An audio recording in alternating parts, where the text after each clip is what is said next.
All right, we are still processing the overtime win by Houston as the lights have begun to come on across Vegas as the sun sets. And the sun set on Syracuse in overtime. They had the ball, last possession, a chance to win the game in regulation. Now that the players aren't here, oh my God, they had it. Syracuse had it. You gonna be all right? I jokingly before the game was like, we're gonna win, and they really had a chance. Jamal said off air, first one is 67 wins. We went to overtime at 67. It was crazy. I think, there's certain games that throughout the course of the season where you can say, you know what, there's a kind of a, you lost, but you won in some regard. 100%. I think the biggest thing for Syracuse right now, when they look back at the film, they're going to look at they should have made some free throws. Oh, my gosh. This would have been a different game. They got to the paint, was able to control the paint and score in the paint. 12 of 29. But I also believe at the end of the day, I think Syracuse has something going, but it's how they're going to respond the next game will tell me a whole lot. So I think the notion about Syracuse is, oh, maybe they were undervalued in the ACC. But, Coach, we need to have another question. There was also what they talked about defensively about Houston. They're not connected right now. Everyone's going, oh, they're a Final Four team. They're going to get back. Do you have long-term questions about Houston? Houston, we got a little problem, I think. Man, Juwan Roberts, he was a monster, man, down there for them for 4 years. A guy that when you looked at the Houston program, you saw him. Big, strong, tough, physical. And L.J. Cryer, a guard that can get his stuff.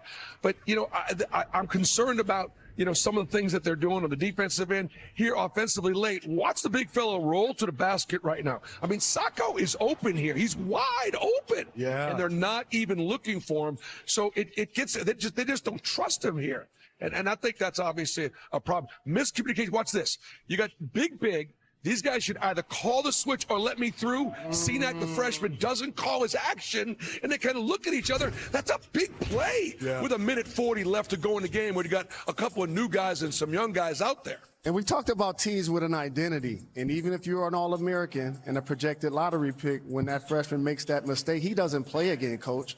And He did. He sat down. They went small the rest of the game after that play. Absolutely. Yeah. And so now as a head coach, and that's why I asked their leaders about this, what are you now saying to him to make sure that you don't lose him in any way, shape, or form? Because I appreciate the fact he was still up cheering for his team. He was still in the game. He still had double-figure rebounds. But when people watch the game, they're going to look at points. It's a great point. I think they'll talk to him about it. But knowing Cenac, he's going to be glad that Harwell was in the game late. Right. And like you said, cheered for his teammates. They've got to develop some depth because right now the front line for Houston, they got like 10 points from the entire front line. Coach, also the other day when we had Houston's game, you said, listen, I love Kingston Flemings, but I'm a little bit worried that we have a freshman that's out there leading. He's been their leading scorer. 3 of 11, 1 of 4 from the free throw line, 2 of 4 from 3, but 9 points in 39 minutes. The vets knew how to turn it on. The freshmen in the moment kind of fade away. Well, in my opinion, the reason why I'm saying they're going to be a Final Four team is because you're going to get growth from them freshmen. Correct. And I think over a period of time, they're going to learn some valuable lessons. The veterans are going to step up and play when they don't play well. Yeah. But I think they're going to learn across the way. But as soon as you get into February and early March, those freshmen are going to be sophomores, and they're going to have a lot more experience, and they're going to be better for it and more consistent. Who's going to get a bucket late? Like, who can go by? L.J. Cryer was the guy last year that could go by, get his own. I mean, Uzan and Sharp played great tonight. Yes, phenomenal. Can they play that way every single night? I just don't know they're going to go by you. I don't think they have the offense or really the players that can get it off the bounce. I think they got to run pick and roll, dribble handoffs, and DHOs and all those different things to get people open. I think the critical part is getting the bigs on the short roll and see if they can make a play. Because if they don't trust their bigs to touch the ball, then they won't be tagging them at the basket, and it's going to be all about guarding those guys at the perimeter. Yeah. Tennessee's going to make those big guys have to score a little bit because they're going to be up on those guards. And when they brought it up, that Elite Eight loss, that is something that Tennessee has been thinking about. Now, granted, it's a very different team, but I know that the coach has been thinking about it. But also, shout out to Syracuse, 6 players in double figures. You going to be okay? You going to be okay? Yeah, I'm okay. Syracuse because you know going to be okay. He said it does feel like a win. Yeah. Look, we all came in here, and I thought Syracuse was going to lose by double digits. That's what I wanted to hear. Houston was minus. I should not be talking about it. They were favored by a lot, but they went out there, and it was single digits to overtime. How about this? I'll do it for you. there's a lot to be proud of if you're a Syracuse 100%. fan. I haven't seen this in years. And the same growth you talked about with Houston, they're going to have the same growth with their young players as well. They were playing terrific, in particular in the first half. But the one thing I did appreciate about Syracuse, they played hard. And it was a game of runs, especially in the second half. When Houston's leaders are sitting on the desk going, man, I didn't know Syracuse plays that hard. Correct. If you're a fan of the Orange, that's all you need to hear, because I don't think anyone plays harder than Houston. Well, the question could be, what's going to happen the next game? Like, Right. are they going to bring that same energy against Kansas that they had? I think this is a great opportunity for Syracuse. Look, Starling is healthy. All right, the kid Georgia that comes in from Georgia Tech. Yeah. He's a real good leading point guard. They got a couple of talented young freshmen. I think Red Bruin has got to be happy with the direction, but can they now build on this?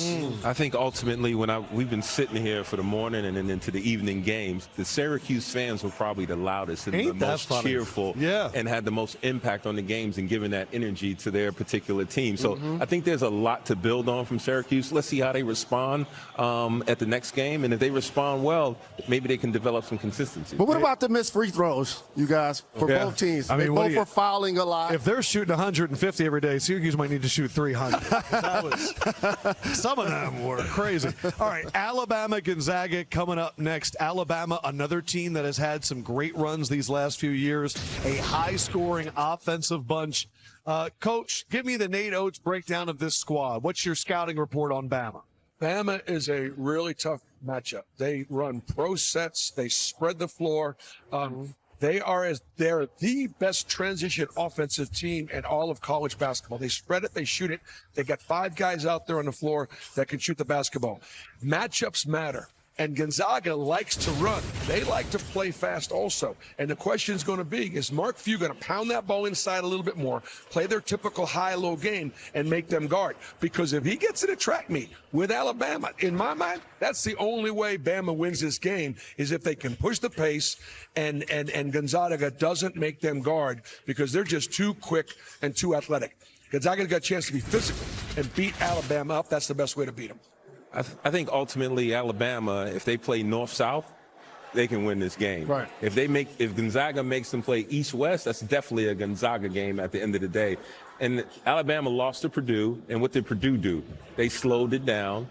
They got them on the boards, and I think that's the formula for beating Alabama. And that's why all stats aren't created equal, because you look at points in the paint, and sometimes you think it's just because the big men are dominating the paint. Right. But they also have a chance to get out in transition and get some dribble drives Correct. to get Yes. points in the paint. So that's actually what I'm going to be watching for. So Alabama getting ready to take on Gonzaga, and we have the distinct honor of being joined by Houston Mallette joining us on the court. Houston, can you hear me right now? Yes, I can hear you. My guy. All right, we were just talking about the pace of this game. What are we thinking tonight? What kind of tempo? How fast are you guys trying to fly? Yeah, I mean, we try to be the fastest team in the country. That's how we trying to play. We try to push the pace. Yeah. Yeah, but we try to push the pace. Yes, he's mic'd up. But yeah, these guys, they push the ball. They push the ball really well, so I'm excited for this game tonight. Hey, Houston, it's Coach Bruce Pearl. I used to have to go up against you, and you guys were like my biggest nightmare because of pace. Houston, one of the things I really love seeing is your teammates love you, and you love your teammates. As a vet, you've given this group tremendous confidence. Tell me about your leadership on this team. Yeah, I try and lead by example. You know, this game is amazing. I'm obsessed with basketball, but what's even more important is the relationships that we build and the opportunities we have out here to build relationships. It's an honor to talk to you, Coach, and a privilege. And I love my teammates. It's a big reason why I play the game. Houston, Jamal Mashburn here. I want to get your perspective on how y'all spacing and how y'all space the floor and how much room it is out there for you to operate. Yeah, we pride ourselves in spacing. We space the floor. I think we have the best space in the country. We have 2 of the best guards in the country, multiple actually, all of them. And so by giving them space to attack and make plays opens the floor for everybody. So get these 2 guys right in front of us, Barron and Biz right here. Get them the ball and get them in space. Hey, Grandma. Houston is Jalen Rose. What are some of the things you're looking forward to doing defensively against Gonzaga? Yeah, you know, they're a really well-coached team. I was at Pepperdine for 3 years, and we played them 6 times. They're a really well-coached team. I know their bigs are a nightmare. They're elite. They don't turn the ball over. They push the pace. They get more possession. So I think defending them, we're going to have to rebound, defend the paint, Better and hunt. just play, our brand of basketball. Houston, thank you so much, man. Good luck in the game tonight, brother. Can't wait to watch. Thank you guys. It's an honor to talk to y'all. Y'all are all basketball legends. So I appreciate it. Thank you, family. Appreciate the love. Thank you. And I appreciate that as well. Yeah, I'll take appreciate that, you. even though it wasn't directed at me. But you're right. Sometimes I have a theory that great players, their teammates always seem to just come up and touch them for no reason because they just love them. You could tell the way they were approaching him, the energy they got out there. Oh, thanks. There you go. Hey, we all got it. We all got to give it a little bit of love, right? Come on. Coach, because you love this game so much, you've already gone deep into the film on Alabama. What do you want to teach us? Well, I'm going to talk about their spacing. Let's just talk about that for a second. The love that he all give, that's what makes them really special. All right, what makes Alabama special? Here's just a side ball screen right here. Purdue does not impact this screen. So as a result, they're able to get downhill, draw the defense into the lane, and now, oh no, we're not kicking. We're going straight downhill because nobody stopped him and picked up his dribble. Classic 5-out middle ball screen. Okay, Holloway probes, nothing there. Let's go back. Let's come bring another screen and slip out of it early. And again, really not much of a screen. They called it a ghost screen. He's able to turn and get downhill. 5-out, guys. There is nobody in the paint for Alabama. This is late. This is late. And early in the shot clock, they don't hesitate taking that ball, putting the two shooters in the corner. Makes it really hard for the defense to get back in transition. If Gonzaga's bigs are going to shoot the ball from the perimeter, and they are, because they can, long shots, long rebounds, advantage Crimson Tide. Everybody thinks of Alabama as a football school, but let's not fail to remember they put some pros out there. Sure. You got James Hollywood Robinson, Robert Horry, Jason Caffey, Antonio McDyess. So I really like the talent that Alabama puts on that basketball court. You know, I'm taking you down memory road there, Dylan. But for me, I think Alabama, when they went into the New York and got in the Garden against the St. John's and got that victory, that told me that they had something special, and they're not afraid to schedule deep and good teams. You went to a basketball school. I went to a football school. Alabama is a football school. For sure. I got to discount that because they've put out some good basketball players that we have to recognize. But you know what makes you a such and such school? Whoever makes the most money for the budget. Yeah, I agree with that. Roll Tide. I will say this about Bama. They love playing at places. They went to MSG, beat St. John's. They went to Illinois, beat Illinois. They ain't Now afraid. they're in Vegas. They ain't afraid. No, they ain't afraid of anybody. Not Be afraid. afraid because we're about to see some fireworks on TNT.